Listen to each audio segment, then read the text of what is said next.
Welcome to 360 Tamil. இன்னைக்கு இந்த வீடியோல நம்ம எந்த படத்தோட எக்ஸ்பிளனேஷன் பத்தி பார்க்க போறோம்னா, ஹாலிவுட்ல 2015ல வெளியான ஓம் ஸ்வீட் எல் அப்படின்ற படத்தை பத்தி தான் பார்க்க போறோம். இது ஒரு பக்காவான காமெடி கிரைம் படம்னு சொல்லலாம். ஸ்டார்டிங்ல இருந்து எண்டிங் வரைக்கும் ரொம்ப இன்ட்ரெஸ்டிங்கா கொண்டு போயிருப்பாங்க, காமெடியாவும் கொண்டு போயிருப்பாங்க. கண்டிப்பா இந்த படம் உங்க எல்லாருக்குமே பிடிக்கும் நம்புறேன். இந்த படத்தோட எக்ஸ்பிளனேஷனுக்குள்ள போறதுக்கு முன்னாடி இந்த வீடியோக்கு ஒரு லைக் போடுங்க. நீங்க போடுற லைக் மூலியமா இந்த வீடியோ இன்னும் நிறைய பேர்கிட்ட கொண்டு போய் சேர்க்கப்படும். இப்ப டைம் வேஸ்ட் பண்ணாம நம்ம நேரடியா எக்ஸ்பிளனேஷனுக்குள்ள போயிடலாம். படத்தோட ஸ்டார்டிங் சீனே நம்ம ஹீரோவை காட்டுறாங்க. இவரோட பேரு டான் அப்படின்றது, இவர் ஒய்ஃப் பேரு மோனா அப்படின்றது. இவங்க ரெண்டு பேருக்குமே ரெண்டு பசங்க இருக்காங்க. இப்ப மோனா பசங்க கிட்ட கோவமா பேசுறாங்க. கோடு போட்டு வாழ்றதுன்னு சொல்லுவாங்கல்ல, அந்த மாதிரி தான் மோனா ஒரு லைஃபை வாழ்ந்துட்டு இருக்காங்க. அதாவது என்னென்னலாம் பண்ணணும் அப்படின்றத டைரியில நோட் பண்ணி வச்சிருப்பாங்க. அதுபடிதான் மோனா லைஃபை லீட் பண்ணிட்டு இருக்காங்க. இதெல்லாம் பெருசா ஹீரோக்கு பிடிக்காது. ஆனா மோனாவை எதிர்த்து எதுவும் பேச மாட்டாரு. இங்கதான் ஓம் ஸ்வீட் எல்லுன்னு படத்தோட டைட்டில போடுறாங்க. நம்ம ஹீரோவை பொறுத்த வரைக்கும் சோஃபாலாம் சேல் பண்ற ஒரு கடை தான் வச்சிருக்காரு. இவருக்கு கீழே லெஸ் அப்படின்ற ஒருத்தர் வேலை பார்த்துட்டு இருக்காரு. புதுசா வேலைக்காக ஒருத்தரை தேடிட்டு இருக்காங்க. அதுக்காக இன்டர்வியூக்கு தினம் ஆட்கள் வந்துட்டு இருக்காங்க. அந்த மாதிரி தான் டஸ்டின்னு ஒரு பொண்ணு வந்திருக்கா. இவர் கேட்கிற எல்லா கேள்விக்கும் அவன் நல்லா பதில் சொல்றா. இவளை சேர்த்துக்கலாமா வேணாமான்னு யோசிக்கிறாரு. நான் யோசிச்சு முடிவு எடுக்கிறேன், இப்ப கிளம்புங்க அப்படின்ற மாதிரி சொல்றாரு. டஸ்டியும் சரின்ற மாதிரி இங்க இருந்து கிளம்புறாங்க. இதெல்லாம் கவனிச்சிட்டு இருக்க லெஸ் இருக்கார்ல, இந்த பொண்ணை பேசாம வேலைக்கு சேர்த்துருப்பா, பார்க்க கண்ணுக்காவது கொஞ்சம் குளிர்ச்சியா இருக்கும் அப்படின்ற மாதிரி சொல்றாரு. யோசிக்கலாம் தேவையில்ல, நான் ஆல்ரெடி வேலைக்கு சேர்த்துடலாம்னு முடிவு பண்ணிட்டேன் அப்படின்ற மாதிரி இவரும் லெஸ்ஸி கிட்ட சொல்றாரு. இப்ப வீட்டுக்கு வந்து ஒய்ஃபு கிட்ட நார்மலா பேசிட்டு இருக்காரு. என்ன வேலைக்கு ஆள் கிடைச்சாங்களா இல்லையான்ற மாதிரி ஒய்ஃபு கேக்குறாங்க. கிடைச்சாச்சு அப்படின்ற மாதிரி சொல்றாரு. அப்படியா, அந்த நபர் எப்படின்ற மாதிரிலாம் ஒய்ஃபு கேக்குறாங்க. ஒய்ஃபு ஆணுன்னு நினைச்சுக்கிட்டா அப்படின்ற மாதிரி இவர் யோசிக்கிறாரு. நம்ம பொண்ணுலாம் சொல்ல வேணாம், ஆணுன்ற மாதிரியே மெயின்டைன் பண்ணுவோம்னு யோசிக்கிறாரு. அதெல்லாம் வேலை நல்லா தெரியுது அப்படின்ற மாதிரி இவரும் சொல்றாரு. புக்ல இருக்க ஒவ்வொரு விஷயமா மோனா பண்ணுவாங்கன்னு சொன்ன பாத்தீங்களா, அடுத்து சில விஷயங்கள் பண்ண வேண்டியிருக்கு, அதை பத்தி நம்ம பாத்துருவோம் அப்படின்ற மாதிரி சொல்றாங்க. சரின்ற மாதிரி இவரும் ஒய்ஃபு கூட சேர்ந்து பார்த்துட்டு இருக்காரு. இப்ப லைட்டா ரொமான்ஸ் பண்ண ட்ரை பண்றாரு. இவங்க வருஷத்துக்கு 6 வாட்டி மட்டும் தான் பிசிக்கல் ரிலேஷன்ஷிப் வச்சுக்கணும்னு முடிவு பண்ணிருப்பாங்க. இன்னும் நாள் இருக்கு, பேசாம படுங்க அப்படின்ற மாதிரி சொல்றாங்க. ப்ளீஸ் ப்ளீஸ் அப்படின்ற மாதிரி ரொமான்ஸ் பண்ண ட்ரை பண்றாரு. அதான் முடியாதுன்னு சொல்றேன்ல, படுங்க அப்படின்ற மாதிரி சொல்றாங்க. சரி படுப்போம் அப்படின்ற மாதிரி இவரும் சோகமா லைட் ஆஃப் பண்ணிட்டு படுக்கிறாரு. டஸ்டி இந்த வேலையில ஜாயின் பண்ணிடுறாங்க. மொத சோஃபாவையும் சேல் பண்ணிடுறாங்க. நான் மொத சோஃபாவை சேல் பண்ணிட்டேன் அப்படின்ற மாதிரி சந்தோஷமா சொல்றாங்க. இவரை வேகமா கட்டி பிடிச்சிடுறாங்க. நீங்க மட்டும் வேலை தரலன்னா நான் என்ன பண்ணிருப்பேனே எனக்கு தெரியல அப்படின்ற மாதிரி சொல்றாங்க. அப்படியே கட் பண்ணி மர்ஃபின்னு ஒருத்தரை காட்டுறாங்க. இவர் தம்பி பேரு ஃப்ரீமன் அப்படின்றது. ஒரு ஹோட்டல்ல பொண்ணு கூட சந்தோஷமா இருக்கிறதுக்காக தான் மர்ஃபி வந்திருக்காரு. இப்பதான் விளம்பரத்துல ஒரு விஷயத்தை கவனிக்கிறாரு. அதாவது ஹீரோவோட கம்பெனி விளம்பரம் தான் ஓடிட்டு இருக்கு. அதுல அங்க இருக்க டஸ்டியை பாத்துறாரு. இதை பத்தி எல்லாம் வெளியே வந்து தம்பி கிட்ட சொல்றாரு. ஹீரோயினுக்கு 2 பசங்க இருக்கிறதா சொன்னல, பிரெஞ்சு கிளாஸ்க்கு சேர்த்து விட்டுருப்பாங்க. இப்ப பையன் கிட்ட பிரெஞ்சுல பேசுறாங்க. பையனுக்கு சுத்தமா தெரியல. பையன் சரியாவே கிளாஸ கவனிக்கலன்னு உங்களுக்கு தெரியுது. ஆனா பொண்ணு சூப்பரா பேசுறா. இதனால அம்மா இருக்காங்கல்ல, எப்பவுமே என்னோட பொண்ணு தான் என்னோட செல்லம் அப்படின்ற மாதிரிலாம் பொண்ணை கொஞ்சுறாங்க. இதெல்லாம் பாக்குற பையனுக்கு கஷ்டமா இருக்கு. நீ கவலைப்படாத அப்படின்ற மாதிரி பார்வையிலேயே ஹீரோவா அந்த பையனுக்கு சமாதானம்லாம் சொல்றாரு. சரி புதுசா வேலைக்கு சேர்ந்த டஸ்டி ஒழுங்கா வேலையை பாக்குறானா அப்படின்ற மாதிரி ஹீரோயின் கேக்குறாங்க. டஸ்டினா பையன்ற மாதிரி நினைக்கிறாங்க. இவர் இதுக்கப்புறமா மறைக்க முடியாது, சொல்லிடலாம் நினைக்கிறாரு. டஸ்டி பையன் கிடையாதுமா, பொண்ணு அப்படின்ற மாதிரி சொல்றாரு. இது எதுக்காக முன்னாடியே சொல்ல அப்படின்ற மாதிரிலாம் இவங்க இந்த இடத்துல லைட்டா கோவப்படுறாங்க. இப்ப ஹீரோவோட கடையில சேல் மாதிரி போயிட்டு இருக்கு. நிறைய பேர் சோஃபா வாங்குறதுக்காக இந்த இடத்துக்கு வந்திருக்காங்க. டஸ்டி இருக்காங்க பாத்தீங்களா, எல்லார்கிட்டயும் சிரிச்சு பேசி வியாபாரம் எல்லாம் பண்ணிட்டு இருக்காங்க. ஹீரோவை கூட்டு போறதுக்காக இந்த இடத்துக்கு ஹீரோயினா வந்திருப்பாங்க. இந்த விஷயத்தெல்லாம் பாக்குறாங்க. நான் நினைச்சதை விட இவ அழகா இருக்கா அப்படின்ற மாதிரி சொல்லிட்டாங்க. எல்லாரையும் டக்குன்னு அட்ராக்ட் பண்ணிடுறா, நிறைய சேல் பண்றா அப்படின்ற மாதிரி சொல்லிட்டாரு. இதெல்லாம் கேட்கிற ஒய்ஃபுக்கு லைட்டா டவுட்லாம் வர ஆரம்பிக்குது. இப்போ ஒய்ஃபை இவரை ரூம்க்கு கூட்டு வந்துடுறாங்க. இன்னைக்கு நைட்டு உங்களுக்கு ஹேண்ட் ஜாப் பண்ணி விடுறேன் அப்படின்ற மாதிரி சொல்லிட்டாங்க. இவர் இப்பயே எக்ஸைட் ஆயிடுறாரு. வேகமா பேண்ட்டை கழட்டுறாரு. இவங்க இருக்காங்கல்ல, இங்க என்ன பண்ணிட்டு இருக்கீங்க, நம்ம வீட்டுல போய் வச்சுக்கலாம் அப்படின்ற மாதிரி சொல்லிட்டாங்க. நம்ம கடைசியா எப்ப பிசிக்கல் ரிலேஷன்ஷிப் வச்சுக்கிட்டோன்றது உனக்கு தெரியும்ல, அதனால தான் இவ்வளவு எக்ஸைட் ஆயிட்டேன் அப்படின்ற மாதிரி இவர் சொல்லிட்டாரு. உங்ககிட்ட சொன்னது என்னோட தப்பு தான், அதெல்லாம் ஒன்னும் தேவையில்ல, நம்ம முறைப்படியே போவோன்ற மாதிரி இங்க இருந்து கிளம்பிடுறாங்க. இவரும் பயங்கரமா ஃபீல் பண்றாரு. இவர் ரூம்ல டஸ்டியும் லெஸ்ஸும் சேர்ந்து எடுத்த மாதிரி ஒரு போட்டோ இருக்கும். இவர் இருக்காரு பாத்தீங்களா, டஸ்டியோட போட்டோவை பார்த்த மாதிரி மாஸ்டர் பேட் பண்ணிட்டு இருக்காரு. ஒய்ஃபு போட்டோ பக்கத்துல இருக்கு. ஒய்ஃபு பார்க்க கூடாதுன்றதுக்காக போட்டோவை மூடி வச்சிடுறாரு. அதே மாதிரி லெஸ் இருக்கிறதும் டிஸ்டர்பன்ஸா இருக்கு. லெஸ்ஸ மறைச்ச மாதிரி ஒரு பொருளை வச்சிடுறாரு. இப்ப டஸ்டியை மட்டும் பார்த்த மாதிரி மாஸ்டர்பேஷன் பண்ணி முடிச்சிடுறாரு. டயர்டான மாதிரி அங்கேயே தூங்கிடுறாரு. இப்ப காலையில டைமும் முதல்ல டஸ்டி தான் கடைக்கு வராங்க. வந்தவங்க இவர் கூட ரொமான்ஸ்லாம் பண்றாங்க. என்ன பண்ணிட்டு இருக்க, நிறுத்து அப்படின்ற மாதிரிலாம் சொல்லிட்டாரு. நீங்க பாக்குறதுலயே உங்களுக்கு என்ன பிடிச்சிருக்குன்னு எனக்கு தெரியும் அப்படின்ற மாதிரி ரொமான்ஸ் பண்றாங்க. அதே மாதிரி கடையில சேல்ஸ்லாம் நடந்துட்டு இருக்கு. அப்பயும் டஸ்டி நடுவுல வந்து இவரை டீஸ் பண்ணிட்டு இருக்காங்க. இவர் அவாய்ட் பண்ணிட்டு இருக்காரு. இப்ப லஞ்ச் டைம் லெஸ் கிளம்பி போயிடுறாரு. இதான் கேப்ன்ற மாதிரி இவங்க வேகமா வந்து இவரை கட்டிப்பிடிக்க பாக்குறாங்க. இவர் இருக்கார்ல, என்ன பண்ணிட்டு இருக்க, எனக்கு ஒய்ஃப் இருக்கா, 2 குழந்தை இருக்கு அப்படின்ற மாதிரிலாம் சொல்லிட்டாரு. என்ன பிடிக்கலையா சொல்லுங்க பாப்போம் அப்படின்ற மாதிரி கேக்குறாங்க. இவரால சொல்ல முடியல. சட்டுன்னு இவங்க ரொமான்ஸ் பண்றாங்க. அவங்க கூட ஒண்ணா இருக்காருல்ல, அதெல்லாம் கற்பனை பண்ணிக்கிட்டே வீட்டுல தூங்கிட்டு இருக்காரு. அதே சமயம் உடம்ப ஃபிட்டா மாத்தணும் அப்படின்ற மாதிரி ஹீரோ யோசிக்கிறாரு. பயங்கர ஃபிட்டா கொஞ்ச நாள்லயே மாற ஆரம்பிக்கிறாரு. அடிக்கடி அவங்க கூட ஒண்ணா இருந்துட்டு இருக்காரு. இப்போ ஒண்ணா இருந்துட்டு இருக்கும்போது அவங்க இருக்காங்கல்ல, என்ன லவ் பண்றீங்களா, என்ன கல்யாணம் பண்ணிப்பீங்களான்னு கேக்குறாங்க. இவர் சட்டுன்னு இந்த இடத்துல ஷாக் ஆயிடுறாரு. என்ன இவ கல்யாணத்தை பத்தி எல்லாம் பேசுறா, ஏதாவது பிரச்சனை வந்துருமான்னு யோசிக்கிறாரு. ஹீரோவோட வீட்ல ஒரு கெட் டுகெதர் பார்ட்டி மாதிரி நடந்துட்டு இருக்கு. டஸ்டியும் இந்த இடத்துக்கு வந்திருக்காங்க. அங்க இருக்க ஜென்ஸுங்க கிட்ட எல்லாம் பேசிட்டு இருக்காங்க. பேசிட்டு இருக்கும் போதே ஸ்விம் சூட்டுக்கு மாறிடுறாங்க. அங்க இருக்க ஜென்ஸுங்களுக்கு என்ன பண்றதுன்னு தெரியல. இதெல்லாம் மூணாவா கவனிக்கிறாங்க. என்ன இவ இப்பெல்லாம் பண்ணிட்டு இருக்கான்ற மாதிரி கொஞ்சம் கோவம் வருது. அந்த கோவத்தெல்லாம் காட்டிக்காம உள்ள கிளம்பி போயிடுறாங்க. இப்ப ஹீரோவும் ட்ரிங்க்ஸ் எல்லாம் ரெடி பண்ணிட்டு இருக்காரு. அப்ப இந்த இடத்துக்கு டஸ்டி வந்துடுறா. வந்தவ ரொமான்ஸ் பண்ணலாம் ட்ரை பண்றா. என் ஒய்ஃப பாத்துற போறா, முதல்ல போன்ற மாதிரி இவர் சொல்லிட்டு இருக்காரு. இப்ப டஸ்டி இருக்கால, உங்களால நான் பிரெக்னெண்டா இருக்கேன் அப்படின்ற மாதிரி சொல்றா. இதை கேட்கிற இவருமே இந்த இடத்துல பயங்கரமா ஷாக் ஆயிடுறாரு. இத பத்தி எல்லாம் ஃப்ரெண்டு கிட்ட சொல்லிடலாம் அப்படின்ற மாதிரி லெஸ்ஸி கிட்ட சொல்லிட்டு இருக்காரு. இவ்வளவு நாள் இந்த விஷயத்தை என்கிட்ட மறைச்சிட்டல அப்படின்ற மாதிரி கேக்குறாரு. அதெல்லாம் விடுறா, என்ன பண்றது, ஏதாவது ஐடியா சொல்லு அப்படின்ற மாதிரி ஹீரோ கேக்குறாரு. ஒரு செட்டில்மெண்ட் மாதிரி அந்த பொண்ணுக்கு தந்துரு, அதுதான் ஒரே வழின்னு சொல்றாரு. சரின்ற மாதிரி இந்த இடத்துல இவரும் யோசிக்கிறாரு. ஒய்ஃப் ஒரு நாள் சொன்னாங்கல்ல, அந்த நாள் வந்துருது. அதனால ரொமான்ஸ் பண்ண ட்ரை பண்றாங்க. ஆனா இவர் தான் வேற விஷயத்துல அப்செட்டா இருக்காருல்ல, அதெல்லாம் ஒண்ணும் வேணான்னு சொல்லிடுறாரு. என்ன இவரு வேணான்னு சொல்றாரு அப்படின்ற மாதிரி ஒய்ஃப் யோசிக்கிறாங்க. இப்ப டஸ்டி இருக்காங்க பாத்தீங்களா, ஷாப்பிங்லாம் முடிச்சுட்டு அவங்க இருக்க வீட்டுக்குள்ள நுழையிறாங்க. உள்ள நுழைஞ்சவங்க செம்மையா ஷாக் ஆயிடுறாங்க. ஏன்னா அந்த இடத்துல தான் மர்ஃபியோட தம்பியும் இருக்காங்க. மர்ஃபியை பொறுத்த வரைக்கும் இவங்களோட முன்னாள் பாய் ஃப்ரெண்டா இருப்பாரு. இவங்கள வச்சு நிறைய காசெல்லாம் பார்த்திருப்பாரு. இவரை ரொம்ப டார்ச்சர் பண்றதுனால இவங்க தப்பிச்சு ஓடி இருப்பாங்க. ஆனா மர்ஃபி திரும்பி கண்டுபிடிச்சு வந்துடுறாரு. இப்ப ஹீரோவும் ரூம்ல வச்சு ட்ரிங்க் பண்ணிட்டு இருக்காரு. அப்பதான் டஸ்டி பேசுறதுக்காக வராங்க. வந்தவங்க டாக்டர் கிட்ட போயிட்டு தான் வரேன்ற மாதிரிலாம் சொல்லிட்டாங்க. இவர் இருக்கார்ல, சீக்கிரமா அந்த கருவை கலைச்சிரு, இதை வேணா காசா வச்சுக்கோன்ற மாதிரி ஒரு அமௌண்ட் தராரு. இதெல்லாம் 2 செக்கப்புக்கு போறதுக்கே பத்தாது, எனக்கு எதுக்கு காசு கொடுக்க பாக்குறீங்க, அப்ப என்ன கல்யாணம் பண்ணிக்க மாட்டீங்களான்னு கேக்குறாங்க. நமக்குள்ள நடந்தது தெரியாம நடந்துருச்சு, சாரி அப்படின்ற மாதிரி சொல்லிட்டாரு. இவங்க பயங்கரமா கோவப்படுறாங்க. நான் காசு வாங்குற மாதிரி இருந்தாலும் இவ்வளவு காசு வாங்க மாட்டேன், ஜாஸ்தி வாங்குவேன்ற மாதிரி சொல்லிட்டு போறாங்க. இதெல்லாம் கேட்கிற இவருக்கு ஒண்ணுமே புரிய மாட்டேங்குது. ஃப்ரெண்டு கிட்ட இதை பத்தி ஷேர் பண்றாரு. சரி எக்ஸ்ட்ரானாலும் பரவாயில்ல கொடுத்துரு அப்படின்ற மாதிரி ஃப்ரெண்டு சொல்லிட்டாரு. அவ்வளவு காசுலாம் என்கிட்ட இல்ல, ஒய்ஃபு கிட்ட தான் கேட்கணும் அப்படின்ற மாதிரி சொல்லிட்டாரு. அப்போ ஒய்ஃபு கிட்ட பொறுமையா இந்த விஷயத்தை ஓபன் பண்ணிடு, இப்ப இருக்கிற ஒரே வழி அதுதான் அப்படின்ற மாதிரி ஃப்ரெண்ட் இவர்கிட்ட சொல்றாரு. ஒய்ஃபு கிட்ட ஒரு விஷயம் பேசணும்னு சொல்றாரு. என்ன விஷயம் அப்படின்ற மாதிரி அவங்க கேக்குறாங்க. எப்படி சொல்றதுன்னு தெரியாம தயங்கிட்டு இருக்காரு. ஒரு ஸ்டேஜ்ல தைரியத்தை வர வச்சு இந்த விஷயத்த சொல்லிடுறாரு. இதை கேட்கிற ஒய்ஃப் இந்த இடத்துல பயங்கரமா ஷாக் ஆயிடுறாங்க. எதுவுமே பேசாம இங்க இருந்து எந்திரிச்சு போறாங்க. எங்க போறான்ற மாதிரி யோசிச்சுட்டு இருக்காரு. அப்படி போனவங்க அந்த டைரியை எடுத்துட்டு வந்து உட்காடுறாங்க. இவர் மூலியமா இன்னும் நிறைய விஷயங்கள் பண்ணும் அப்படின்ற மாதிரிலாம் யோசிச்சிருப்பாங்க. அப்ப இதெல்லாம் நடக்காதா, என்கிட்ட டைவர்ஸ் கேட்க போறீங்களான்னு கேக்குறாங்க. டைவர்ஸா, அதுலலாம் எனக்கு விருப்பம் இல்ல, இது தெரியாம நடந்துருச்சு, என்ன மன்னிச்சிரு அப்படின்ற மாதிரி கேக்குறாரு. 2 பசங்க இருக்காங்க, அவங்களுக்காக நம்ம 2 பேர் சேர்ந்து தான் இருக்கணும் அப்படின்ற மாதிரிலாம் இவங்க மனசை மாத்த ட்ரை பண்றாரு. நீங்க சொல்றது சரிதான், நம்ம 2 பேருமே சேர்ந்து தான் இருக்கணும்ன்ற மாதிரி சொல்றாங்க. அதுக்காக ஒரு விஷயம் பண்ணோம், பண்ணுவீங்களான்னு கேக்குறாங்க. நீ எதுனாலும் சொல்லு, நான் பண்றேன்னு சொல்லிட்டாரு. அவளை சாவடிக்கணும்னு சொல்லிட்டாங்க. நீ ஜோக் தானே பண்றேன்னு கேக்குறாரு. ஜோக்லாம் பண்ணல, நீங்க பண்ண வேலைக்கு கண்டிப்பா சாவடிச்சுதான் ஆகணும்னு சொல்றாங்க. டஸ்டியும் மர்ஃபியை விட்டு தப்பிக்கணும்னு நினைக்கிறாங்க. நான் ஹீரோவை லவ் பண்றேன், தயவு செஞ்சு எங்க வாழ்க்கையை விட்டு நீ கிளம்பி போன்ற மாதிரி சொல்லிட்டாங்க. மர்ஃபி கோவப்பட்டு அடிக்கிறாரு. நீ எனக்கு மட்டும் தான் சொந்தம், எங்கேயும் போக முடியாது அப்படின்ற மாதிரிலாம் இவங்களை மிரட்டி விடுறாரு. ஒய்ஃபு கொல்லணும்னு சொன்னோன்னா ஹீரோ அதெல்லாம் முடியாதுன்ற மாதிரி சொல்லியிருப்பாரு. இதெல்லாம் பண்ணிடுவேன், கொல்ல மட்டும் மாட்டியான்ற மாதிரி ஒய்ஃபு பயங்கரமா திட்டிட்டு இருக்காங்க. அப்பன்னு பார்த்து டஸ்டி கிட்ட இருந்து போன் கால் வருது. ஸ்பீக்கர்ல போட்டு பேசுங்கன்னு சொல்லிட்டாங்க. இவரும் ஸ்பீக்கர்ல போனை போட்டுறாரு. என்னால இதுக்கப்புறம் உங்களுக்கு எந்த ப்ராப்ளமும் வராது, இந்த ஊரை விட்டே நான் போலான்னு முடிவு பண்ணிட்டேன், ஆனா எனக்கு இவ்வளவு காசு வேணும் அப்படின்ற மாதிரி ஒரு அமௌண்ட்டை சொல்றாங்க. அது ரொம்ப பெரிய அமௌண்டா இருக்கும், நாளைக்கு ஆபீஸ்க்கு வந்து வாங்கிக்கிறேன் அப்படின்ற மாதிரி சொல்றாங்க. இவர் சரின்னு காலை கட் பண்ணிடுறாரு. இப்ப என்ன பண்ண போறேன்னு ஒய்ஃபு கேக்குறாங்க. கொல்லதான் செய்யணும் அப்படின்ற மாதிரி இவரும் சொல்றாரு. டஸ்டி இருக்காங்கல்ல, மர்ஃபி கிட்ட இருந்து தப்பிக்கணும் அப்படின்ற மாதிரி இவங்க திங்ஸ் எல்லாத்தையும் பேக் பண்ணி வச்சிட்டு இருக்காங்க. அப்படியே கட் பண்ணி இவங்க 2 பேரும் மறுநாள் ஆபீஸ்ல காட்டுறாங்க. தூக்க மாத்திரையெல்லாம் பவுடரா மாத்தி வச்சிருக்காங்க. அவ வந்தோன்னு கலந்து தந்துருங்க, வேலை முடிஞ்சிரும், நான் பாடியை தூக்கிட்டு போறதுக்கு வரேன், இப்ப கிளம்புறேன் அப்படின்ற மாதிரி ஒய்ஃப் இந்த இடத்தை விட்டு கிளம்பிடுறாங்க. கொஞ்ச நேரத்துல டஸ்டியும் இந்த இடத்துக்கு வந்துடுறாங்க. காசெல்லாம் ரெடி தானே, சீக்கிரமா காசு தாங்க, நான் கிளம்பணும் அப்படின்ற மாதிரி சொல்லிட்டாங்க. உடனே கிளம்பணும்னு சொன்னா எப்படி, கொஞ்ச நேரம் உட்காரு, நம்ம பேசலாம் அப்படின்ற மாதிரி சொல்லிட்டாரு. பேசணுமா, காசு தாங்க, நான் கிளம்பணும் அப்படின்ற மாதிரி சொல்லிட்டாங்க. சரி பேச வேணாமா, இந்த ட்ரிங்கை மட்டும் கொஞ்சம் குடின்னு சொல்லிட்டாரு. அவங்க குடிப்பாங்களா மாட்டாங்களான்னு யோசிக்கிறாரு. அவங்க கொஞ்சம் கூட யோசிக்காம குடிச்சிடுறாங்க.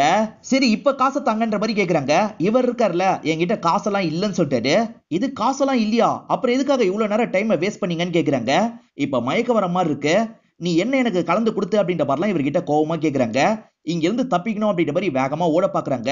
ஓடாத, நில்லு நில்லுன்ற மாதிரி இவர் கண்ட்ரோல் பண்றாரு. ஒரு ஸ்டேஜ்ல மயங்கிடுறாங்க. இவங்க மயக்கத்துல இருக்கும் போது கொஞ்ச நேரத்துல ஒய்ஃப் வந்துடுறாங்க. சீக்கிரமா இவளை வீட்டுக்கு கூட்டு போனோம், தூக்குங்க அப்படின்ற மாதிரி சொல்றாங்க. இப்ப வண்டியில வச்சு வீட்டுக்கு கொண்டு வந்துடுறாங்க. கதவை திறந்தா அவங்க உயிரோட இருக்காங்க. இவரை வேகமா கட்டி பிடிக்கிற மாதிரிலாம் வந்துட்டு இருக்காங்க. பயத்துல ஹஸ்பண்டோ கத்த ஆரம்பிக்கிறாரு. கத்தாதீங்க, அவ இன்னும் சாவல போல, சுத்தில வச்சு அடிச்சு சாவடிங்கன்னு சொல்லிட்டாங்க. எது சாவடிக்கணுமா, என்னாலாம் முடியாதுன்னு சொல்லிட்டாரு. சரி நான் பாத்துக்கிறேன், நீங்க கொஞ்சம் தள்ளி போங்கன்ற மாதிரி சொல்லிட்டாங்க. இப்ப சுத்திலால அடிக்கிறாங்க, ரத்தம்லாம் பீச்சிட்டு அடிக்குது. டஸ்டி வர டைம் ஆயிடுச்சு, இன்னும் டஸ்டி வராம இருக்காங்க. இதனால மர்ஃபி இருக்காருல்ல, எனக்கு என்னமோ டவுட்டா இருக்கு, ஒருவேளை அவன் கூட ஓடி போயிருப்பாளா அப்படின்ற மாதிரி கேட்கிறாரு. அப்படிலாம் இருக்காதுன்ற மாதிரி தம்பி சொல்றான். ரத்தம் பட்டதுனால ஹீரோக்கு கொமட்டிட்டு வருது, வாந்திலாம் எடுத்துட்டு இருக்காரு. ஆனா இவங்க கொஞ்சம் கூட பயப்பட மாட்டாங்க. பல கொலை பண்ணவங்க மாதிரி தான் நடந்துக்கிறாங்க. இப்ப பாடியை துண்டு துண்டா கட் பண்ணிடுறாங்க. பாடியை நான் துண்டு துண்டா வெட்டிட்டேன், இவளோட காரை மட்டும் நான் சொல்ற இடத்துல விட்டு வந்துருங்க அப்படின்ற மாதிரி சொல்றாங்க. இவரும் சரின்ற மாதிரி ஏத்துக்கிறாரு. அப்படியே கட் பண்ணி மறுநாள் காலையில நமக்கு காட்டுறாங்க. லெஸ் இருக்காரு பாத்தீங்களா, அவர் தான் கடையை திறக்கிறதுக்காக வந்திருக்காரு. பின்னாடியே வந்த மர்ஃபியும் தம்பியும் சேர்ந்த மாதிரி இவரை லாக் பண்றாங்க. எங்க டஸ்டின்ற மாதிரி கேட்டு கேட்டு இவரை அடிச்சிட்டு இருக்காங்க. கொஞ்ச நேரத்துல ஹீரோவும் கடைக்கு வராரு. பார்த்தா போலீஸ்லாம் இருக்காங்க. என்னாச்சு ஏதாச்சு அப்படின்ற மாதிரி இவர் கேக்குறாரு. லெஸ்ஸோ நடந்த விஷயத்த சொல்லிட்டு இருக்காரு. இப்ப இன்ஸ்பெக்டர் இருக்காரு பாத்தீங்களா, ஹீரோ கிட்ட பேசுறதுக்காக வராரு. ஒரு வாரமா டஸ்டி கடைக்கு வரல, ஏன்னு தெரிஞ்சுக்கலாமான்னு கேக்குறாரு. அவங்க பர்சனல் வேலைன்னு சொன்னாங்க, அதனால தான் வரலன்ற மாதிரி ஹீரோ சொல்லிட்டாரு. ஆனா உண்மை என்னன்னா இவங்க ரெண்டு பேருக்குள்ள ஆர்குமெண்ட் வந்ததுல, அதனால தான் வராம இருந்திருப்பாங்க. டஸ்டியோட கார் மட்டும் ஒரு இடத்துல நின்னுட்டு இருந்தது எங்களுக்கு தெரிய வந்தது. ஆனா கார் டஸ்டி பேர்ல இல்ல, மர்ஃபின்னு ஒருத்தன் பேர்ல தான் இருக்கு. அந்த மர்ஃபியை தெரியுமான்னு கேக்குறாரு. எனக்கெல்லாம் தெரியாதுன்னு ஹீரோ சொல்லிட்டாரு. சரி தேவனா நான் வரேன்ற மாதிரி இங்க இருந்து ஆபீசர் கிளம்புறாரு. இப்ப ஃப்ரெண்ட் இருக்கார்ல, டஸ்டி எங்கன்னு கேட்டுதான்டா என்ன போட்டு அடிச்சாங்க. சரி டஸ்டியோட விஷயத்த உன்னோட ஒய்ஃப் கிட்ட சொல்லிட்டியான்னு கேக்குறாரு. என் ஒய்ஃப் கிட்ட கஷ்டப்பட்டு சொல்லிட்டேன், ஒய்ஃப் பெருசா கோவப்படல, சமாதானம் பத்திட்டேன் அப்படின்ற மாதிரி சொல்லிட்டாரு. சரி டஸ்டி காசு கேட்டல, அது என்னாச்சு அப்படின்ற மாதிரி கேக்குறாரு. நான் காசு கொடுக்கலாம்னு நினைச்சேன், அதுக்குள்ள இப்படி காணாம போயிட்டான்ற மாதிரி ஹீரோ சொல்றாரு. இப்ப ஹீரோவும் ரூம்குள்ள வந்துடுறாரு. அந்த கார் மர்ஃபின்னு ஒருத்தன் பேர்ல இருக்கான், அந்த மர்ஃபியால ஏதாவது பிரச்சனை வருமா அப்படின்ற மாதிரி ஒய்ஃப் கிட்ட இவர் பேசிட்டு இருக்காரு. பேசிட்டு இருக்கும் போது சடனா கதவை திறந்து இன்ஸ்பெக்டர் வந்துடுறாரு. ஐயோ பேசினதை கேட்டிருப்பாரா அப்படின்ற மாதிரி ஹீரோ இந்த இடத்துல பயப்படுறாரு. ஆனா அவர் பேசினதை கேட்டிருக்க மாட்டாரு. என் காரை குத்துட்டு போக தான் வந்தேன், முன்னாடி வச்சிருந்த நம்பர் இப்ப இல்ல, மாத்திட்டேன்னு சொல்றாரு. வேலையெல்லாம் முடிச்சுட்டு ஈவினிங் வீட்டுக்கு வந்துடுறாரு. அப்பதான் ஒரு மொரட்டுத்தனமான ஆளு பையன் கிட்ட பேசிட்டு இருக்கிறத இவர் கவனிக்கிறாரு. மர்ஃபி தான் பேசிட்டு இருக்கான். உடனே என்னாச்சு ஏதாச்சும் பாக்கணும்ன்ற மாதிரி இவர் வெளியே ஓடி வர்றாரு. பார்த்தா பையன் அங்க காணாம போயிடுறான். தூக்கிட்டு போயிட்டானா அப்படின்ற மாதிரிலாம் பயப்படுறாரு. ஆனா அவன் தூக்கிட்டுலாம் போயிருக்க மாட்டான். அந்த அங்கிள் இதை தர சொல்லி தந்தாரு அப்படின்ற மாதிரி பையன் ஒரு பேப்பரை தரான். பாருக்கு இந்த டைம் நீ வரணும் அப்படின்ற மாதிரி தான் அவன் சொல்லியிருக்கான். அந்த மர்ஃபி சாதாரண ஆள் கிடையாது, ஏற்கனவே நிறைய குற்றங்கள்லாம் பண்ணியிருக்கான். அவன் பாக்கிறதுக்கு கூப்பிடுறானா ஏதோ காரணம் இருக்கு, எனக்கு பயமா இருக்கு அப்படின்ற மாதிரி சொல்லிட்டாரு. பேசதானே கூப்பிட்டுருக்கான், போய் பேசிட்டு வாங்க, எதுவும் ஆகாதுன்ற மாதிரி ஒய்ஃப் சொல்றாங்க. அந்த மர்ஃபி ஒரு பாருக்கு தான் வர சொல்லியிருப்பான். இவரும் அந்த இடத்துக்கு வந்துடுறாரு. இப்ப மர்ஃபி கூட உட்காந்து பேச ஆரம்பிக்கிறாரு. ஆக்சுவலா அவங்க இவர் கூட பழகிட்டு இருக்கிறத பத்தி சொன்னாங்கல்ல, உங்க ரெண்டு பேருக்குள்ள அஃபேர் போனது எனக்கு தெரியும் அப்படின்ற மாதிரி சொல்றான். போச்சு, ஆனா ஒரு ஸ்டேஜ்ல ஸ்டாப் ஆயிடுச்சு அப்படின்ற மாதிரி ஹீரோவும் சொல்றாரு. நார்மலா கேள்வி கேட்டா இவர் பொய் சொல்ல வாய்ப்பு இருக்குன்னு நினைக்கிறாங்க. இந்த ட்ரக்கை எடுன்னு சொல்றாங்க. மிரட்டி எடுக்க சொல்றதுனால இவரும் எடுத்துடுறாரு. இப்ப கொஞ்சம் போதையான ஸ்டேஜ்ல இருக்காரு. டஸ்டி எங்கன்னு கேக்குறாங்க. எனக்கு தெரியலையே அப்படின்ற மாதிரி இவரும் சொல்றாரு. சரி டஸ்டியை விட்டு தள்ளு, டஸ்டிக்கும் உனக்கும் அஃபேர் போயிருக்குல்ல, இதை பத்தி சொல்லக்கூடாதுன்னா எங்களுக்கு பெரிய அமௌண்ட் தரணும் அப்படின்ற மாதிரி ஒரு அமௌண்ட் சொல்றாங்க. அவ்வளவு காசா, என்னெல்லாம் முடியாது அப்படின்ற மாதிரி சொல்றாரு. நீ மட்டும் தர மாட்டேன்னு சொன்னு வச்சுக்கோ, உன் ஒய்ஃபை உன் கண் முன்னாடியே ரேப் பண்ணுவோம், யோசிச்சு முடிவு பண்ணிக்கோ அப்படின்ற மாதிரி மிரட்டி விடுறாங்க. இவர் செம்ம பயத்தோட தான் வெளியே வராரு. ஒய்ஃபை வெளியே தான் வெயிட் பண்ணிட்டு இருக்காங்க. ஒய்ஃபு கிட்ட உள்ள நடந்த விஷயத்த பத்தி எல்லாம் சொல்லிட்டு இருக்காரு. இப்ப எதுக்காக இவ்வளவு பதட்டப்பட்டு இருக்கீங்க, இவங்க ரெண்டு பேரை எப்படி மாட்டி விடணும்னு எனக்கு தெரியும் அப்படின்ற மாதிரி ஒய்ஃப் சொல்றாங்க. இப்ப நைட்டு நேரம் அவங்க வீடு இருக்கிற இடத்துக்கு இவங்க ரெண்டு பேருமே வந்துடுறாங்க. இந்த பொண்ணோட பாடி இவங்க கிட்ட தானே இருக்கு, அந்த பாடியை உள்ள வச்சுட்டா வேலை முடிஞ்சிடும் அப்படின்ற மாதிரி ஒய்ஃப் யோசிக்கிறாங்க. ஹஸ்பண்ட் ரொம்ப பயப்படுறாரு. நீங்க காருக்குள்ளேயே இருங்க, நான் மட்டும் போய் வேலையை முடிக்கிறேன் அப்படின்ற மாதிரி இவங்க தைரியமா இறங்கி வராங்க. கள்ள சாவியை போட்டு இவங்களும் அந்த கதவை திறந்து உள்ள வந்துடுறாங்க. உள்ள ஃப்ரிட்ஜ் இருக்கு பாத்தீங்களா, அதுக்குள்ள இந்த பாடி எல்லாம் வச்சிடலாம் அப்படின்ற மாதிரி பீஸ் பீஸா இருக்க பாடி எல்லாம் உள்ள வச்சிட்டு இருக்காங்க. இந்த மாதிரி இவங்க வச்சிட்டு இருக்கும் போதே அந்த இடத்துக்கு ஒரு கார் வருது. வெளியே இருக்க ஹஸ்பண்ட் பாக்குறாரு. உள்ள இருக்க ஒய்ஃபுக்கு எச்சரிக்கை பண்ணுன்ற மாதிரி ஒய்ஃப் நம்பருக்கு கால் பண்ணிட்டாரு. பார்த்தா போனை கார்லயே வச்சுட்டு போயிருக்காங்க. ஐயோ இப்ப என்ன பண்றது அப்படின்ற மாதிரி யோசிக்கிறாரு. யாரோ வராங்கன்னு தெரிஞ்சு ஹீரோயின் சட்டுன்னு ஒளிஞ்சுக்கிறாங்க. தம்பி தான் ஒரு பொண்ணை கூட்டு வந்திருக்கான். அந்த பொண்ணு கிட்ட ட்ரக்கை தந்துடுறான். இதை நீ எடுத்துட்டு நான் வந்துடுறேன் அப்படின்ற மாதிரி ரூம்குள்ள போறான். இவங்க இருக்காங்கல்ல, அந்த ட்ரக் எல்லாம் எடுக்கிறாங்க. இப்ப போதையில ட்ரெஸ்ஸை கழட்டி போட்டு ஜாலியா டான்ஸ் பண்ணிட்டு இருக்காங்க. ஹீரோயின் தப்பிச்சு போலான்னு நினைக்கும் போது அந்த பொண்ணு எதர்ச்சியா பாத்துடுறா. நம்மள மாதிரியே கூட்டு வந்திருக்கான் போல அப்படின்ற மாதிரி யோசிக்கிறா. ஜாலியா இவங்க கூட சேர்ந்த மாதிரி டான்ஸ் எல்லாம் ஆடிட்டு இருக்கா. இது நடந்துட்டு இருக்கும் போது அவன் வந்துடுறான். நீ யாருன்ற மாதிரி கேக்குறான். உன்னை எங்கேயோ பாத்துருக்கனே, நீ அந்த கடைக்காரனோட ஒய்ஃப் தானே அப்படின்ற மாதிரி கேக்குறது. அதுக்குள்ள இவங்க இருக்காங்கல்ல, சடனா ஒரு கத்தி வச்சு இவரோட வயிற்றிலேயே குத்திடுறாங்க. இத பாக்குற அந்த பொண்ணு பயப்படுறா. பொண்ணியை விடக்கூடாது அப்படின்ற மாதிரி இவங்க சடனா கத்திய வச்சு அந்த பொண்ணோட கதையை முடிச்சிடுறாங்க. தைரியத்தை வர வச்சு ஹீரோ இப்பதான் உள்ள போலான்னு நினைக்கிறாரு. அதுக்குள்ள அவங்க வெளியே வந்துடுறாங்க. இப்பதான் வர தோணுச்சா அப்படின்ற மாதிரிலாம் இவரை கிண்டல் பண்றாங்க. இப்ப இவங்க போன்ல வேற ஒரு சிம்ம போட்டுறாங்க. நான் இந்த வழியா வந்துட்டு இருந்தேன், இங்க நாய்ஸ் பொல்யூஷனா இருக்கு, என்ன ஏதுன்னு பாருங்கன்ற மாதிரி சொல்லிடுறாங்க. போலீஸ் இங்க வரணும்ன்றதுக்காக இப்படி பண்ணிருக்காங்க. தம்பி இன்னும் சாகாம தான் இருக்காரு. உடனே அண்ணனுக்கு கால் பண்றாரு. அண்ணன் நான் சாவர நிலைமையில இருக்கேன் அப்படின்ற மாதிரி சொல்றாரு. யாரா அந்த கடைக்காரனா அப்படின்னு கேக்குறாரு. கடைக்காரனோட ஒய்ஃப்னு அப்படின்ற மாதிரி இவர் சொல்லிட்டு இறந்து போயிடுறாரு. ஒய்ஃப் உடம்புல இருக்க ரத்தத்தெல்லாம் ஹீரோ பார்த்தாருல, அதுக்கே ஹீரோக்கு கொமட்டுற மாதிரி இருக்கு. இந்த இடத்துல வாந்தி எல்லாம் எடுத்துட்டு இருக்காரு. ஆனா ஒய்ஃப் ரொம்ப கூலா குளிச்சுட்டுலாம் இருக்காங்க. இப்ப அந்த இடத்துல அண்ணனும் ஆளும் சேர்ந்த மாதிரி வீட்டுக்குள்ள வராங்க. தம்பி இறந்து போயிருக்கிறதும் அந்த பொண்ணு இறந்து போயிருக்கிறதும் தெரியுது. அந்த பர்னிச்சர் கடைக்காரனை சும்மா விடக்கூடாது அப்படின்ற மாதிரி அசிஸ்டன்ட் சொல்றான். டே பர்னிச்சர் கடைக்காரன் இதை பண்ணல, அவன் ஒய்ஃப் தான் பண்ணிருக்கா, அவ ரொம்ப பலி ஆள் போல, நம்ம கவனமா தான் ஹேண்டில் பண்ணோம் அப்படின்ற மாதிரி சொல்லிட்டாரு. முதல்ல பீர் அடிப்போம் அப்படின்ற மாதிரி ஃப்ரிட்ஜை ஓபன் பண்றாரு. ஃப்ரிட்ஜில் பாடி இருக்கிறதெல்லாம் பார்த்து ஷாக் ஆயிடுறாரு. ஏதோ ட்ராப் போலன்னு யோசிக்கிறாரு. அப்பன்னு பார்த்து போலீஸ்லாம் இந்த இடத்த சுத்தி வளைக்கிறாங்க. அசிஸ்டன்ட் போலீஸ் கிட்ட மாட்டி இறந்து போயிடுறான். ஆனா இவர் இருக்காரு பாத்தீங்களா, வேகமா அண்டர் கிரவுண்டுக்குள்ள இறங்கிடுறாரு. அது மூலியமா வீட்டை விட்டு சாமர்த்தியமா தப்பிச்சிடுறாரு.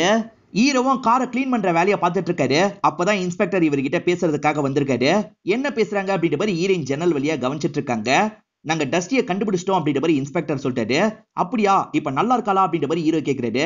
நாங்க டஸ்டியோட பாடியை தான் கண்டுபிடிச்சோம் அப்படின்ற மாதிரி இன்ஸ்பெக்டர் சொல்லிட்டாரு. அவங்களுக்குள்ள ஏதோ கேங் வார் போல, அதனால சாவடிச்சிருக்காங்க. அந்த ஆட்கள்ல 2 பேர் இறந்துட்டாங்க, ஆனா ஒருத்த மட்டும் தப்புச்சிட்டான் அப்படின்ற மாதிரி சொல்லிட்டாரு. இவங்க வீட்டுக்கு பக்கத்துல ஒரு கே கப்பல் இருப்பாங்க. அவங்களோட நாய் அடிக்கடி ஹீரோவோட வீட்டுக்கு வந்துகிட்டே இருக்கும். இப்பயும் அப்படி வந்திருக்கு. ஹீரோயின் இருக்காங்கல்ல, நாயை வெளியே எடுத்துட்டு வந்து தராங்க. அடிக்கடி இந்த மாதிரி வருது, இன்னொன்னு வந்துச்சுன்னா நான் சாவடிச்சிருவேன் அப்படின்ற மாதிரி சிரிச்சுக்கிட்டே சொல்லிட்டாங்க. என்னதான் சிரிச்சுக்கிட்டே சொன்னாலும் கொலை பண்ணுவேன்னு சொன்னாங்கல்ல, அதனால இன்ஸ்பெக்டரும் ஷாக்கிங்கா அவங்கள பார்த்துட்டு இருக்காரு. இப்ப ஹீரோ வேகமா டாபிக்கை மாத்தி இன்ஸ்பெக்டர் கிட்ட பேச ஆரம்பிக்கிறாரு. இன்ஸ்பெக்டர் வேற ஒரு விஷயத்த சொல்லிட்டாரு. அவங்கள பார்ல நீங்க பார்க்க போயிருக்கீங்க, எதுக்குன்னு தெரிஞ்சுக்கலாமா அப்படின்ற மாதிரி கேக்குறாரு. இன்ஸ்பெக்டர் உங்ககிட்ட நான் எல்லா விஷயத்தையும் சொல்லிடுறேன். அந்த டஸ்டிக்கும் எனக்கும் அஃபேர் போச்சு, அதை வச்சு மிரட்டி காசு கேட்க பார்த்தாங்க, அதுக்குள்ள இந்த மாதிரி இறந்து போயிட்டாங்க, எனக்கும் இதுக்கும் சம்மந்தம் இல்ல, தயவு செஞ்சு என்னோட ஒய்ஃபு கிட்ட மட்டும் சொல்லாதீங்கன்னு சொல்லிட்டாரு. சரி சொல்ல மாட்டேன்ற மாதிரி இவரை இங்க இருந்து கிளம்புறாரு. யாருமே சர்வசாதாரணமா கொலையை பண்ண மாட்டாங்கல்ல, ஆனா ஒய்ஃப் பண்றதுனால இவர் லைட்டா பயப்படுறாரு. உனக்கு சைல்ட்ஹுட்ல ஏதாவது கஷ்டம் ஏற்பட்டதா? ஏன்னா பொதுவா சைல்ட்ஹுட்ல ஏதாவது கஷ்டம் ஏற்பட்டாதான் வயலண்டா நடந்துப்பாங்க, அந்த மாதிரி தான் நீ நடந்துக்கிற, உன் சைல்ட்ஹுட்ல ஏதாவது பிரச்சனை இருந்தா சொல்லு அப்படின்ற மாதிரிலாம் கேட்கறாரு. ஈரனும் இந்த இடத்துல அழ ஆரம்பிக்கிறாங்க. ஏதாவது தப்பா கேட்டிருந்தா சாரின்ற மாதிரி இவர் சொல்லிட்டாரு. என் சைல்ட்ஹுட் லைஃப்ல எந்த ஒரு ப்ராப்ளமும் கிடையாது, என் பேரண்ட்ஸ் ரொம்ப நல்ல டைப்பு, தயவு செஞ்சு இதுக்கப்புறம் இந்த மாதிரிலாம் கேட்காதீங்கன்னு சொல்லிட்டாங்க. கேட்க மாட்டேன்ற மாதிரி சொல்லிட்டாரு. இதெல்லாம் பேசி என்னோட மனசை நீங்க கஷ்டப்படுத்திட்டீங்க, இன்னொன்னு இந்த மாதிரி பண்ணீங்கன்னா கொல்ல கூட தயங்க மாட்டேன் அப்படின்ற மாதிரி சொல்லிட்டாங்க. இது கொலை பண்ணுவியா அப்படின்ற மாதிரி இவரை இந்த இடத்துல ஷாக் ஆகுறாரு. ஆனா இவங்க பெருசா அதை கண்டுக்க மாட்டாங்க. இப்ப நார்மலா பெட்ல போய் உட்காடுறாங்க. டைரி எல்லாம் எடுத்து ஓபன் பண்ணி பார்த்துட்டு இருக்காங்க. வாங்கன்னு கூப்பிடுறாங்க. இவரும் தலையாட்டுற பொம்மை மாதிரி பக்கத்துல வந்து உட்காடுறாரு. அடுத்து என்னென்னலாம் பண்ணோம் அப்படின்றத சொல்லிட்டு இருக்காங்க. இவரும் அமைதியா உங்க பக்கத்துல உட்காந்து கேட்டுட்டு இருக்காரு. ஆனா ஒய்ஃபை பத்தி இப்ப ரொம்ப பயப்படுறாரு. இப்ப வேற ஒரு நாள் இவங்க வீட்டுல பார்ட்டி நடக்குது. ஈரனோட சின்ன பையன் இருக்கான் பாத்தீங்களா, அங்க ஒன்னு அடிக்க கஷ்டப்படுறான். சுத்தி இருக்க எல்லாருமே அந்த பையனை கிண்டல் பண்றாங்க. ஹீரோவும் ஃப்ரிட்ஜை ஓபன் பண்ணி ஏதோ எடுக்கணும்னு நினைக்கிறாரு. பார்த்தா அந்த இடத்துல நாய் செத்து போன மாதிரி இருக்கு. இவ சொன்ன மாதிரியே நாயை சாவடிச்சிருக்கா அப்படின்ற மாதிரி இவரும் இந்த இடத்துல யோசிக்கிறாரு. அந்த பையனை விட அது ஹைட்டா இருக்கு, அதனால தான் அடிக்கிறதுக்கு கஷ்டப்பட்டுட்டு இருக்கான். எல்லாருமே சிரிக்கிறதுனால ஒய்ஃப் டென்ஷன் ஆயிடுறாங்க. எதுக்காக சிரிச்சிட்டு இருக்கீங்க, அவனை விட அது ரொம்ப ஹைட்டா இருக்கு, நீங்க அடிச்சிருவீங்களா, சிரிக்கலாம் செய்யாதீங்க அப்படின்ற மாதிரி கொஞ்சம் ரூடா பேசுறாங்க. கொஞ்சம் இல்ல ரொம்பவே ரூடா பேசுறாங்க. என்ன இவ இப்படிலாம் பேசுறா அப்படின்ற மாதிரி அங்க இருக்க எல்லாருமே யோசிச்சுட்டு இருக்காங்க. இது எல்லாத்தையும் தள்ளி இருந்து ஹீரோவும் கவனிச்சிட்டு இருக்காரு. பையனால அடிக்கவே முடியல, நீ குடு அப்படின்ற மாதிரி பையன் கிட்ட இருந்து புடிங்கிடுறாங்க. நீ அடிமா அப்படின்ற மாதிரி பொண்ணு கிட்ட தராங்க. பொண்ணு உடனே அடிச்சிடுறா. நீ தான் சமத்தான பொண்ணு அப்படின்ற மாதிரி பொண்ணு மட்டும் இவங்க கொஞ்சிட்டு இருக்காங்க. இதெல்லாம் பாக்குற இந்த பையன் இந்த இடத்துல ஃபீல் பண்ணிட்டு இருக்கான். இதெல்லாம் தள்ளி இருந்து ஹீரோ கவனிச்சிட்டு இருக்காரு. நம்ம ஒய்ஃபுக்குள்ள இருக்க மிருகத்தை நம்ம தான் வெளியே கொண்டு வந்துட்டோம், இந்த மாதிரி மிருகம் வெளியே இருக்கிறது ஆபத்து, இவளை ஏதாவது பண்ணணும் அப்படின்ற மாதிரி யோசிக்கிறாரு. இப்ப கராஜ் இருக்கிற இடத்துக்கு வந்துடுறாரு. சுவிட்ச் போட்டா லைட் எரியக்கூடாது, ஸ்பார்க் மட்டும் வரணும் அப்படின்ற மாதிரி அந்த இடத்துல செட் பண்ணி வச்சிடுறாரு. அதே சமயம் அந்த இடத்துல கேஸ் மாதிரிலாம் இருக்கும், அந்த கேஸ் லீக் ஆகுற மாதிரி பண்ணிடுறாரு. ஒய்ஃபை இங்க வர வச்சு சாவடிக்கணும்னு நினைக்கிறாரு. எதுவுமே தெரியாத மாதிரி ஹீரோவும் கிச்சன்ல வந்து வேலை பார்த்துட்டு இருக்காரு. இந்த மாதிரி இவர் வேலை பார்த்துட்டு இருக்கும் போது பையன் இருக்கான்ல, வேகமா கராஜை நோக்கி ஓடி போயிட்டு இருக்கான். அங்க எங்கடா போற, வெளியே போய் விளையாடு அப்படின்ற மாதிரி பையனை அனுப்பி விட்டுறாரு. இப்போ ஒய்ஃபு கிட்டயும் ஹீரோ நார்மலா பேசிட்டு இருக்காரு. 2 பேருமே சேர்ந்த மாதிரி வெளியே போலான்னு நினைக்கிறாங்க. கராஜ்ல ஒரு பொருள் எடுக்கணும், எனக்காக எடுத்துட்டு வரியான்னு கேக்குறாரு. சரின்னு இவங்க ஏத்துக்கிறாங்க. அந்த இடம் வெடிக்க போகுதுன்றதுனால ஹீரோவும் சைலண்டா வெளியே வந்துடுறாரு. உள்ள வந்து இவங்க இருக்காங்கல்ல, சுவிட்ச போடுறாங்க. அந்த இடத்துல ஸ்பார்க்லாம் வந்துட்டு இருக்கு. அதையே இவங்க கவனிச்சிட்டு இருக்காங்க. அப்பதான் அந்த இடமே பிளாஸ்ட் ஆகுது. இத பாக்குற எல்லாருமே பயத்துல இங்க இருந்து ஓட ஆரம்பிக்கிறாங்க. அப்படி வெடிச்சதுனால ஒய்ஃப் அந்த இடத்துல இறந்து போயிடுவாங்க. இப்ப இவர் இருக்காரு பாத்தீங்களா, 2 பசங்களையும் கூப்பிட்டு வேற ஒரு வீட்டை பார்த்து போலான்னு நினைக்கிறாரு. இப்ப கார் எடுத்துட்டு இங்க இருந்து கிளம்ப ஆரம்பிக்கிறாரு. இவர் கிளம்பி போற விஷயத்தெல்லாம் மர்ஃபி பார்த்துட்டு இருக்கான். மர்ஃபி அங்க இருந்து தப்பிச்சிருப்பான். ஹீரோவை பழி வாங்கணும் அப்படின்ற மாதிரி ஹீரோவோட கார் பின்னாடியே பைக்ல போயிட்டு இருக்கான். இதோடயே நமக்கு படத்தை முடிச்சிடுறாங்க. இந்த படம் உங்க எல்லாருக்குமே பிடிச்சிருக்கோம் நம்புறேன். இந்த வீடியோ உங்களுக்கு பிடிச்சிருந்ததுன்னா லைக் பண்ணுங்க, கமெண்ட் பண்ணுங்க, மறக்காம 360 தமிழ் சேனலை சப்ஸ்கிரைப் பண்ணுங்க. தொடர்ச்சியா இந்த மாதிரி வீடியோக்கள் வந்துகிட்டே தான் இருக்கும்.